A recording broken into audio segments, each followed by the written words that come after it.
How do you remove the background of a picture or making a picture transparent in Movavi Picverse? It's very simple. After opening Picverse, you just come open photos, go to where the picture is. For example, I want to remove the background of this picture here. I just come open, then I'll just come here.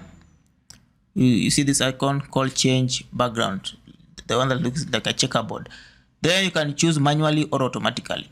I think for simple pictures like this one, you just choose automatically. Then there we have the background is removed, and then you can choose no color. You can even decide to put a red color, just like that, just like that, just like that. Let's say I want to remove another picture, for example, maybe something like let's see like this one here. I'll just discard this one here, then automatically it will just remove.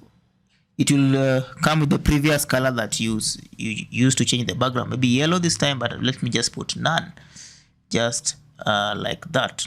So that's how to remove the background. You can even now play around with it, just like that. You can even minimize it, make it smaller, just like that.